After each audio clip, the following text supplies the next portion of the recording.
শুরু করছি পরম করুণাময় আল্লাহর নামে। হে বিশ্বদরদী, আজ আমি আপনাদেরকে নফস এবং রূহের বৈশিষ্ট্যগুলোকে বর্ণনা দিব, অর্থাৎ জীবাত্মা এবং পরমাত্মার বৈশিষ্ট্য।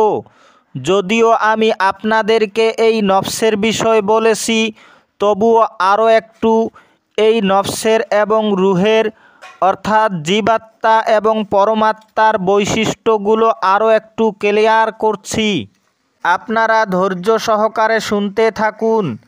এই নফস এবং রূহ সম্পর্কে মাওলানা জালালউদ্দিন রুমি রহমাতুল্লাহ আলাইহি সুন্দর একটি উপমার মাধ্যমে বুঝাইলেন।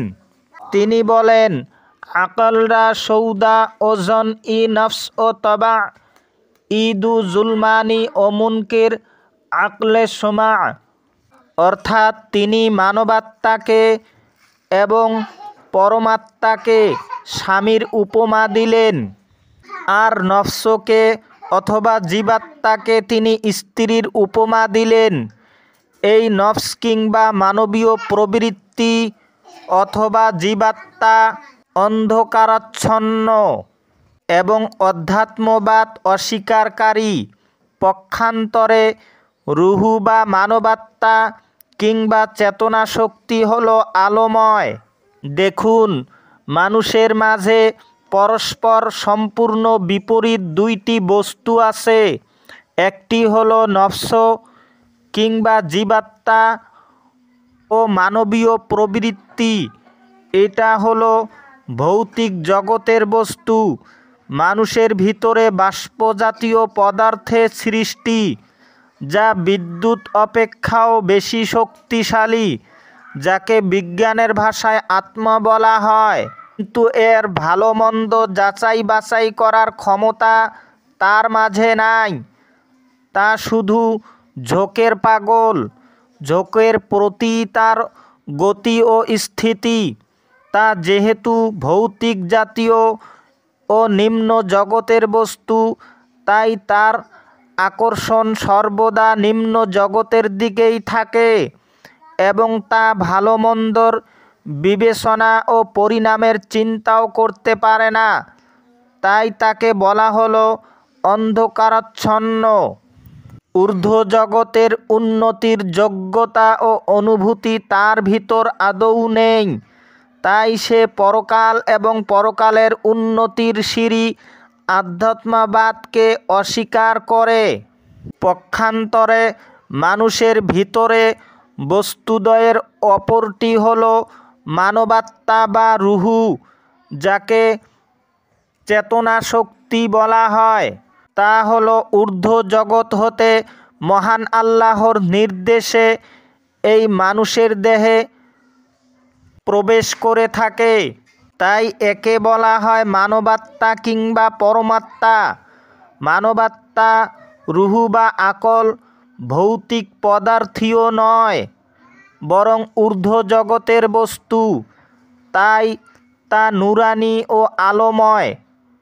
ঊর্ধ্ব জগতের উন্নতির পথের দিশারি ও লাইট। তাই তাকে প্রদীপও বলা হয়েছে। এবার শুনুন, এই নফস সম্পর্কে মাওলানা জালালউদ্দিন রুমি রহমাতুল্লাহ আলাইহি বলেছেন, মানুষের ভিতরের তিনটি খারাপ আত্মার সমষ্টি। 1 নম্বর পশু আত্মা, যার স্বভাব খাওয়া, শোয়া এবং যৌন লালসা, মোহ ও লোভ রিপুগুলি চরিতার্থ করা। 2 নম্বর হিংস্র আত্মা, যার স্বভাব কিনা, হিংসা এবং ক্রোধ ও মৎসর্য রিপুদয়ের বশে মারামারি কাটাকাটি করা।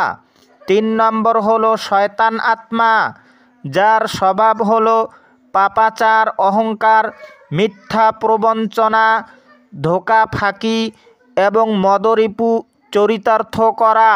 পক্ষান্তরে মানবাত্মা বা পরমাত্মা, রূহ হলো দুইটি ভালো আত্মার সমষ্টি। 1 নম্বর ফেরেশতা আত্মা, যার স্বভাব হলো সদাচার, সততা, ন্যায়পরায়ণতা ও আল্লাহর বশ্যতা স্বীকার করা অথবা আল্লাহকে দাসত্ব স্বীকার করা। 2 নম্বর, মনুষ্য আত্মা, যার দায়িত্ব হলো নফস নামকৃত 3টি আত্মাকে কুবৃত্তির দিক হতে ফিরিয়ে এনে ফেরেশতা আত্মার সদ্গুণাবলীতে গুণান্বিত ও পরিচালিত করা এবং আল্লাহর পরিচয় অর্জন করে দেওয়া। মানুষের কাজেই হলো সংযম সাধনা এবং ইবাদত বন্দেগীর দ্বারা এবং চেষ্টা ও সংগ্রামের মাধ্যমে নফসকে প্রতিরোধ করা।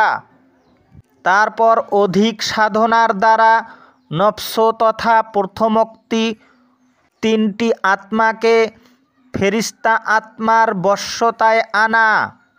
এই নফস বশ্যতায় অভ্যস্ত হয়ে গেলে তারপর তার দ্বারা ক্ষতির আশঙ্কা কমে যায়। এমনকি সতর্কতার সাথে তার আংশিক চাহিদা পূরণ করা হলেও ক্ষতি হয় না, অনেক ক্ষেত্রে সফলদায়কই হয়। যেমন মহৎ লোকগণ নিজের ভক্তগণকে সাধনার পর্যায়ে আহার নিদ্রা অর্থাৎ নফসের চাহিদাসমূহ পরিত্যাগ বা অতিমাত্রায় কম করে দেওয়ার পরামর্শ দেন।